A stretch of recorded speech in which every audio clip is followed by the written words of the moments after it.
তাহেরপুরে। এই যে রিমাদিও এসছে, আমিও আছি সাথে করে, আমিও আছি। আমরা তাহেরপুরে আছি, সব প্যান্ডেল ঘুরে দেখছি। আমাকে বের করে দেওয়া হচ্ছে, ফু করে বের করে দিচ্ছে। 20 টাকার ভিআইপি বাসে আমাদের বের করে দিচ্ছে। তাও ঠিক আছে। আমার মতে কিন্তু এবছরের সেরা দুর্গাপুজো হয়েছে কিন্তু তাহেরপুরে, কারণ তাহেরপুরে আমরা প্রথমেই স্টেশন থেকে নেমে চলে গেছিলাম কিন্তু বেনারসের এই মন্দিরটার এখানে। বেনারসের আদলে তৈরি করা এই প্যান্ডেলটা কিন্তু অনেক বেশি সুন্দর হয়েছিল দেখতে। আর তোমরা জনসমাগম দেখে বুঝতেই পারছো প্যান্ডেলটা কতটা জনপ্রিয় হয়েছে।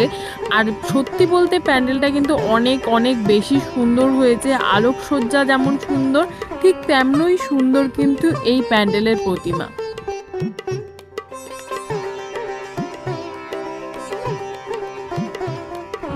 এখান থেকে বেরিয়ে নেক্সট কিন্তু আমরা দেখতে চলে গেছিলাম হচ্ছে পুরীর জগন্নাথ মন্দির। পুরীর জগন্নাথ মন্দির যেমনটা পুরীতে তোমরা দেখবে ঠিক সেরকমটাই এখানে তৈরি করার চেষ্টা করেছে। আর সত্যি বলতে কিন্তু অসাধারণ হয়েছে। দেখতেই পাচ্ছ 3-4টে ভাগে ভাগে এরকম ভেঙে ভেঙে প্যান্ডেলটা করা। প্যান্ডেলটার কিন্তু অনেক বেশি লাইনে দাঁড়িয়ে আমাদের দেখতে হয়েছিল। আর প্যান্ডেলটা সত্যিই লাইনে দাঁড়ানো মনে হয়েছিল আমাদের সার্থক, কারণ প্যান্ডেলটা ভেতর থেকে এতটা বেশি সুন্দর যে তোমাদের বলে আমি বোঝাতে পারবো না যে এতটা বেশি সুন্দর। এত সুন্দর জিনিস যে মানে একটা প্যান্ডেল যে বাঙালি এইভাবে তৈরি করতে পারে, এইগুলোও কিন্তু এরকম প্যান্ডেলগুলোতে ভিজিট না করলে তোমরা বুঝতে পারবে না এত সুন্দর ভাস্কর্যর জিনিস কিভাবে প্যান্ডেলে যে তুলে ধরা যায়, ফুটিয়ে তোলা যায়। সেটা কিন্তু একমাত্র এরকম প্যান্ডেলগুলো ভিজিট করলেই তোমরা বুঝতে পারবে। আর প্যান্ডেলের কিন্তু একদম ওপরের দিকে এই ঝাড়বাতিটাও তোমরা দেখতে পাচ্ছ, অনেক অনেক বেশি সুন্দর। আর এখানে কিন্তু জগন্নাথ দেবের পুজোই হচ্ছিল, তাই কিন্তু নিঃসন্দেহে আমাদের মনেই হচ্ছিল যে আমরা একদম আসল জগন্নাথ মন্দিরে চলে এসেছি দীঘার। এই প্যান্ডেলটা আমি বলবো আর তো 1 দিন বা 2 দিনই বাকি রয়েছে। তোমরা যদি পারো অবশ্যই ভিজিট করো কিন্তু প্যান্ডেলটা। আর যারা ভিজিট করতে পারোনি তাদের জন্য তো আমার এই ভিডিওটা রয়েইছে, তোমরা ভিডিওটায় খুঁটিনাটি সবটাই দেখতে পাচ্ছ। আর সবথেকে বেশি মনোমুগ্ধকর আর আকর্ষণীয় কিন্তু এই প্যান্ডেলের প্রতিমাটা। এটা কিন্তু সম্পূর্ণ পিতলের তৈরি, আর সামনে থেকে এটা কিন্তু অনেক অনেক বেশি সুন্দর ছিল, একদম চোখ ধাঁধানো। এরকম সুন্দর আলোকসজ্জা দেখতে দেখতেই আমরা পৌঁছে গেছিলাম আমাদের নেক্সট প্যান্ডেল। তারপর কিন্তু ওখান থেকে বেরিয়ে এরকম সুন্দর, দেখতেই পাচ্ছ কত সুন্দরভাবে এখানে আলোকসজ্জাটা করা হয়েছে।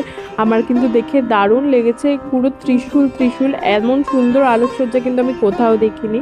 যেতে যেতেই এরকম ছোট ছোট অনেক প্যান্ডেল আমাদের চোখে পড়ে, সেগুলোও আমরা ভিডিও করে নিই। আর তারপরেও একটা মাঠের মধ্যে এই পুজোটা হচ্ছিল, এই পুজোটাও কিন্তু অনেক বেশি সুন্দর হয়েছিল। আর প্যান্ডেলটাও তোমরা দেখতে পাচ্ছ, চোখ ধাঁধানো আলোকসজ্জা প্যান্ডেলের কিন্তু। আর প্যান্ডেলটার মানে কালারটা আমার কিন্তু অনেক বেশি ভালো লেগেছে, একদম লালের উপরে থিম করে করা রয়েছে। এরপরে এই প্যান্ডেল দেখার পরেই আমরা যে প্যান্ডেলটা দেখতে গেছিলাম, তোমরা দেখতেই পাচ্ছ এত সুন্দর চোখ ধাঁধানো একদম আলোকসজ্জা। এটা কিন্তু আমার তাহেরপুরের প্যান্ডেলগুলোর মধ্যে সবথেকে ফেভারিট একটা প্যান্ডেল মনে হয়েছে। এই প্যান্ডেলটার আলোকসজ্জাতে দেখেই জাস্ট বাইরে থেকে তোমার মনটা ভালো হয়ে যাবে, এত সুন্দর আলোকসজ্জা দেখে। আর যতটা সুন্দর না কেন বাইরেটা, তার থেকেও সুন্দর কিন্তু এই প্যান্ডেলের ভেতরের কারুকার্যটা।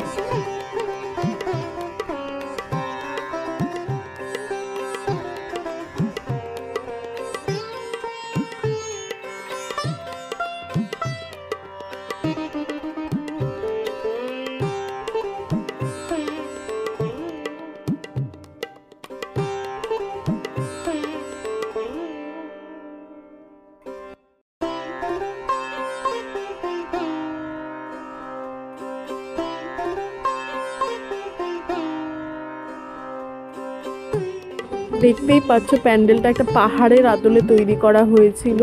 আর প্যান্ডেলটার ভেতরের কারুকার্যের সাথে সাথেই কিন্তু প্যান্ডেলটার প্রতিমাটাও অনেক বেশি চোখ ধাঁধানো, মুগ্ধকর। প্যান্ডেলের প্রতিমাটা দেখে কিন্তু তোমাদের মনটা একদম শান্ত হয়ে যাবে, কারণ এত বেশি চোখ ধাঁধানো আর এত সুন্দর স্নিগ্ধ প্রতিমা কিন্তু ওখানে তৈরি হয়েছে। এরপর প্যান্ডেলগুলো দেখে বাড়ির দিকে রওনা দিই আমরা। আর বাড়ির দিকে যেতে যেতে এরকম আরেকটা সুন্দর প্যান্ডেল আমাদের চোখে পড়ে কিন্তু, যেটাই কিন্তু বিভিন্ন যে ছবিগুলো লাগানো ছিল, এত কিউট কিউট কৃষ্ণ ঠাকুর বা এরকম ঠাকুরের ছবিগুলো লাগানো ছিল, আমার কিন্তু অনেক বেশি কিউট মনে হয়েছে এই প্যান্ডেলটা।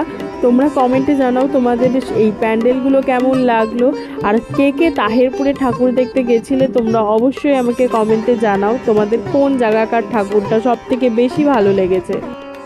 এবার কিন্তু শেষমেশ বাড়ি ফেরার পালা। আর দেখতেই পাচ্ছ স্টেশনে কিন্তু এত ভিড়, একটুখানি পাড়া দেওয়ার পর্যন্ত জায়গা ছিল না স্টেশনে। তো আজকের মতন এখানেই বাই, দেখা হবে আবার অন্য কোনো ভিডিওতে। এই ভিডিওটা কেমন লাগলো তোমরা কিন্তু কমেন্টে জানাতে ভুলবে না, আর এরকম আরও ভিডিও দেখার জন্য চ্যানেলটিকে সাবস্ক্রাইব করে দিও। বাই।